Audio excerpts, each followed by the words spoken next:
Assalamualaikum warahmatullahi wabarakatuh. Baiklah, Waalaikumsalam pada warahmatullahi pertemuan, wabarakatuh. pada pertemuan hari ini, kami dari kelompok 3 akan membahas mengenai popular science text reading dengan dosen pengampu yaitu Ibu Atika Ulia Akmal, SPD NPD. Dan kami selaku kelompok penyaji yang terdiri dari saya sendiri, Elisabeth Murniam dengan NIM 21129037 dan rekan saya Salsabila dengan NIM 21129477. Baiklah, materi pertama yang akan saya sampaikan sendiri. Yang pertama yaitu hakikat membaca karya ilmiah populer. Kegiatan membaca dilakukan untuk berbagai tujuan dan keperluan. Oleh karena itu, diperlukan keterampilan membaca yang fleksibel.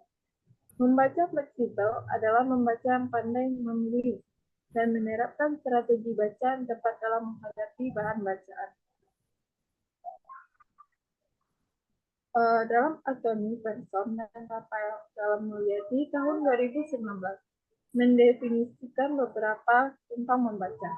Yang pertama, membaca merupakan proses pengubahan lambang visual menjadi lambang bunyi.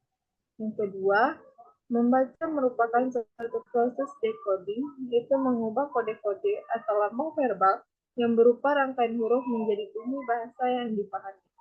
Yang ketiga, membaca merupakan proses rekonstruksi makna dari bahan-bahan cetak. Yang keempat, membaca merupakan suatu proses rekonstruksi makna melalui interaksi yang dinamis antar pengetahuan siap membaca informasi yang disajikan dalam bahasa tulis maupun non-tulis. Karya ilmiah populer ini merupakan karangan ilmiah yang berisi pembicaraan tentang ilmu pengetahuan dan hal-hal yang berhubungan dengan masalah kehidupan sehari-hari dengan teknik dan gaya penyajian lebih sederhana dan mudah dipahami.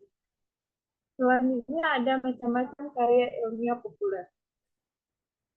Yang pertama terdiri dari laporan. Laporan yaitu tulisan untuk melaporkan hasil kegiatan ilmiah yang berupa penelitian atau percobaan.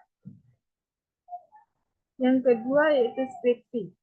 Skripsi ini merupakan tulisan hasil kerja ilmiah melalui penelitian, baik penelitian ke perpustakaan maupun penelitian di lapangan. Karya ilmiah ini merupakan persyaratan akademis untuk mencapai gelar sarjana S1 dengan pembinaan dosen yang kompeten. Yang ketiga ada tesis, di mana tesis ini merupakan tulisan ilmiah yang digunakan sebagai prasyarat untuk memperoleh gelar S2. Tesis memiliki kedalaman dan ketajaman pengajian serta kadar kompleksitas yang lebih besar daripada skripsi. Yang keempat ada disertasi. Disertasi ini merupakan tulisan ilmiah yang dipakai untuk memperoleh gelar strata 3 atau dokter. Disertasi ini merupakan puncak dari perjalanan akademis seseorang yang di bangku kuliah. Penulis disertai disebut co-defendant dan dibimbing oleh guru besar yang disebut promoter. Yang kelima itu textbook. Textbook ini yaitu karya ilmiah yang bersumber dari kajian pustaka dan digunakan untuk kepentingan pendidikan dan pengajaran. Selanjutnya yaitu ciri-ciri karya ilmiah populer. Sebuah tulisan yang berlandaskan metode ilmiah memiliki dua ciri-ciri. Yang pertama ada keobjektifan pandangan, yang kedua ada kedalaman kupasan.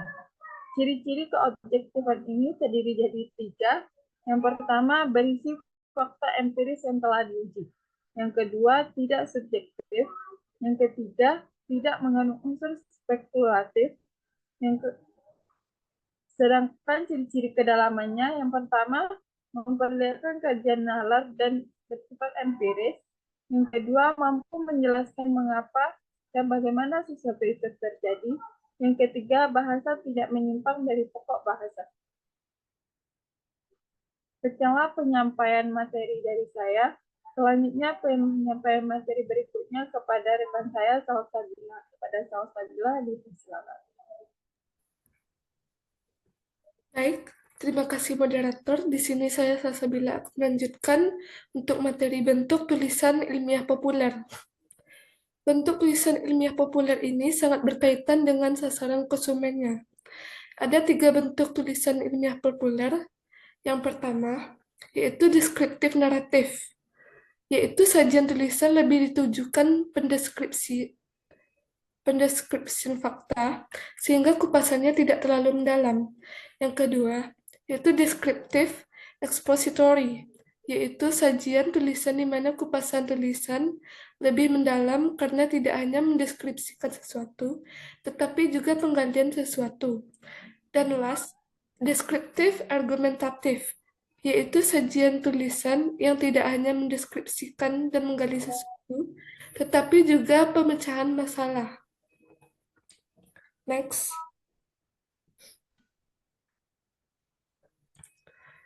Membaca efektif dan efisien melalui teknik SQ4R. SQ4R yaitu tulisan teknik membaca untuk menemukan ide-ide pokok dan pendukungnya, serta membantu mengingat agar tahan lebih lama melalui 5 langkah kegiatan, yaitu survey, question, read, reset, and review.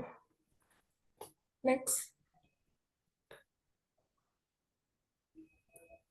Untuk langkah-langkah dalam model membaca SQ4R, menurut Suyatno, tahun 2009, ayat 67, menyatakan langkah-langkah dari model pembelajaran SQ4R, yaitu 1, yaitu survei.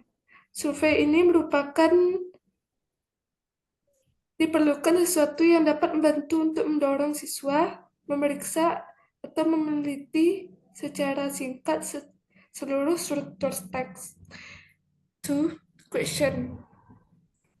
Question ini dengan membuat pertanyaan tentang bahan bacaan. Bahan bacaan dalam melakukan aktivitas question guru, memberi petunjuk atau contoh kepada para siswa untuk menyusun pertanyaan-pertanyaan yang jelas, singkat, dan relevan dengan bagian-bagian teks yang telah ditandai pada langkah pertama. 3. Read. Dengan membaca teks dan mencari jawabannya melalui read, guru menugaskan siswa secara aktif dalam rangka mencari jawaban atas pertanyaan-pertanyaan yang telah disusun. 4. Reflect, yaitu aktivitas memberikan contoh dari bahan bacaan dan membayangkan konteks aktual yang relevan. Reflect bukanlah langkah yang terpisah dengan langkah membaca, tetapi merupakan suatu kesatuan. 5. Reset, yaitu mempertimbangkan jawaban yang ditemukan, atau mencatat atau membahas bersama.